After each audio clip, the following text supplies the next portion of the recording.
오늘 하나님께 새벽기도에 올려드리도록 하겠습니다. 여호와는 나의 목자시니 내가 부족함이 없으리로다. 그가 나를 푸른 초장에 누이시며 쉴만한 물가로 인도하신도다. 내 영혼을 소생시키시고 자기 이름을 위하여 의의 길로 인도하신도다. 내가 사망의 음침한 골짜기로 다닐지라도 해를 두려워하지 않을 것은 주께서 나와 함께 하심이라. 주의 지팡이와 막대기가 나를 안위하시나이다. 주께서 내 원수의 목전에서 내게 상을 베푸시고 기름으로 내 머리에 바르셨으니 내 잔이 넘치나이다. 나의 평생의 선하심과 인자하심이 정녕 나를 따르리니 내가 여호와의 집에 영원히 거하리로다. 아멘. 찬송가 217장 주님의 뜻을 이루소서 찬양하도록 하겠습니다.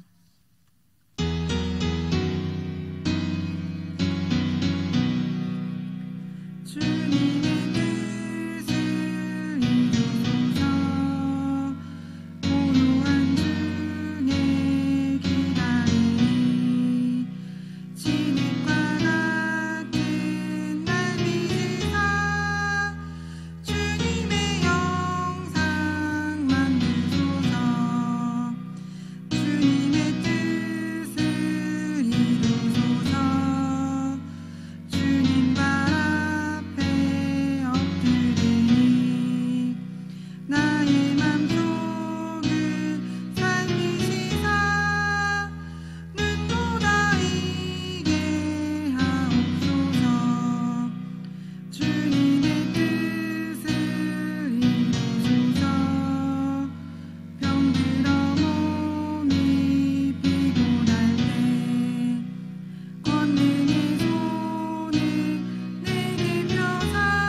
하나님께서 우리에게 주신 말씀은 창세기 45장 1절에서 15절까지입니다.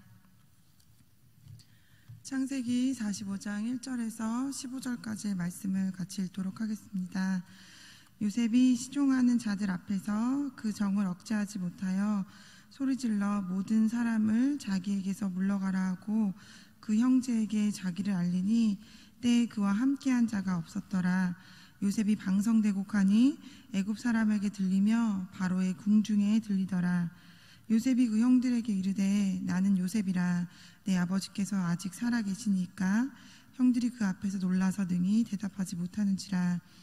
요셉이 형들에게 이르되 내게로 가까이 오소서. 그들이 가까이 가니 가로되 나는 당신들의 아우 요셉이니 당신들이 애굽의 판자라. 당신들이 나를 이곳에 팔았으므로 근심하지 마소서. 한탄하지 마소서. 하나님이 생명을 구원하시려고 나를 당신들 앞서 보내셨나이다. 이 땅에 2년 동안 흉년이 들었으나 아직 5년은 기경도 못하고 추수도 못할지라.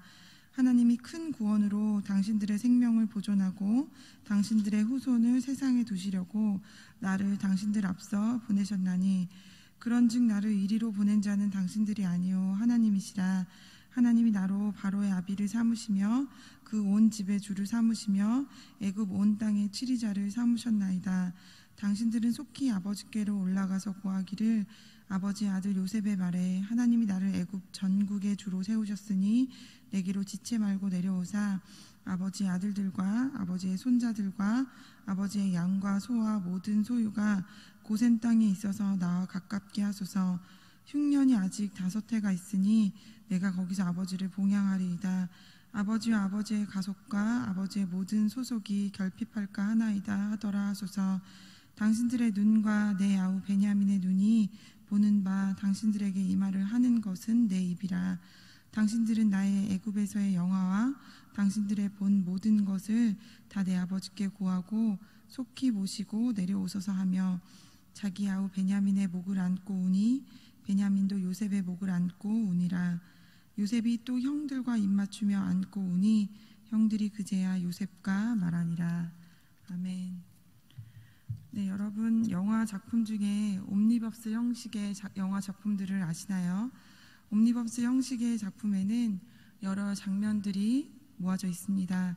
장면들의 출연자들이 똑같지도 않고 상관없는 장면들이 겹쳐지는 것 같지만 다 보고 나면 결국에는 하나의 의도가 있는 작품이었음을 깨닫게 됩니다. 이처럼 우리는 창세기 12장에서 아브라함을 부르시는 이야기에서 시작하여서 아들 이삭, 그리고 야곱, 요셉까지 쭉 이어져 내려오는 옴니버스 같은 형태로 성경의 이야기를 입체적으로 생각해 볼 수 있을 것입니다. 다른 장면들 같고 출연진들도 다 다르지만 하나님의 구원 계획이라는 큰 그림을 생각해 보면 아브라함을 불러 하나님의 백성을 삼으시고 그 아들 이삭 그리고 야곱까지 내려와 애굽의 종으로 팔려가는 요셉의 이야기까지 확대되었습니다. 하나님은 요셉이 자신의 처지를 비관하여 오늘도 그만 내일도 없이 무기력하게 남탓만 하는 인생으로 살아가지 않도록 도우셨습니다. 그리고 주님만을 의지하며 성실하게 살아가는 요셉과 함께 하셔서 결국은 형통케 하신 일을 하셨고 요셉을 통해 야곱 족속을 구원하도록 하셨습니다. 하나님께서는 하나님의 백성들의 생명을 살리기 위한 큰 그림, 빅피처의 의도를 가지고 이끌어 가시는 모습을 오늘 본문에서도 보실 수 있을 것입니다. 어제 살펴본 본문에서 요셉의 형인 유다가 옛날의 모습과 달리 아버지를 생각하며 책임을 지려고 하는 모습을 보며 유다가 이렇게 변한 모습을 본 요셉은 참았던 눈물을 쏟아내며 자신의 정체를 밝힙니다. 놀라고 두려워하는 형들을 안심시키고 가까이 오게 합니다. 자신을 버렸던 형들에게 왜 나를 버렸냐며 복수하려는 의도가 없음을 분명히 알게 해준 것입니다. 형들에게 버림받고 감옥에까지 들어가는 힘든 일들을 겪었지만 요셉의 지난 시간들이 험했지만 형들에게 용서와 환대로 맞아주는 모습을 보여줍니다.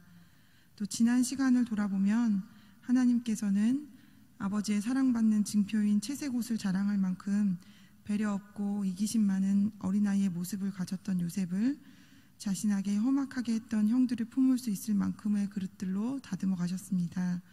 더불어 하나님께서는 형들에게도 아버지에게 특별한 사랑을 받는 요셉을 시기하여 버릴 정도의 좁은 마음을 들여다보고 상실한 아버지의 모습을 보며 자신들의 잘못에 대해 인정하고 뉘우치고 책임질 정도의 마음의 그릇으로 넓혀주도록 다듬으셨습니다. 오늘 본문에서 하나님은 어떤 분이시겠습니까? 오늘 본문에서 하나님은 하나님의 사람들이 화해를 이끌도록 모두를 다듬고 빚어가십니다. 요셉이 처음부터 자신이 총리임을 밝히고 형들에게 다가갔다면, 이 총리로 된 내가 요셉이다 이렇게 다가갔다면 형들의 변한 모습이 진심인지 확인할 수 없어서 너무 쉬운 용서가 될 것임을 알았던 것 같습니다. 자신의 총리라는 권위에 반응해서 자신의 변한 마음을 진심으로 돌아보지 않고 책임지는 모습이 아니라 이것이 정말 진심일까 하는 의심의 여지도 있었기 때문입니다. 형들도 요셉이 총리라는 신분에 눌려서 진정한 반성보다는 당장은 먹고 살아야 되니까 급급해서 변명과 같은 화해의 모습을 가질 수도 있었을 것 같습니다. 이렇듯 시험과 같은 시간이 지날 때 서로의 진정성이 드러나 진심으로 대하게 됩니다. 거칠애 같은 말들은 시험의 시간에 필요 없기 때문입니다. 이렇듯 하나님께서는 각자에게 자신들을 돌아보아 화해의 사람으로 설 수 있도록 다듬고 빚고 계셨습니다. 하나님의 방법으로 요셉만 다듬어진 것이 아니라 형들도 다듬고 계셨습니다. 화해할 수 있도록 자신을 진심으로 돌아볼 수 있도록 하나님께서는 다듬고 계셨기 때문입니다. 오늘 본문에서 나에게 주시는 교훈은 무엇이겠습니까? 같이 읽어보도록 하겠습니다. 생명을 구원하는 하나님의 큰 그림을 마음에 새겨 화해를 실천하는 하나님의 일에 동참하여야 합니다. 결국 모든 일의 중심은 생명을 살리는 일입니다. 한치 앞이 보이지 않던 감옥에서의 고난의 시간을 통과하게 된 것도 요셉이 결국 고백하게 된 것처럼 생명을 구원하는 일에 대한 하나님의 계획이셨습니다. 7절의 말씀을 한 번 더 보도록 하겠습니다.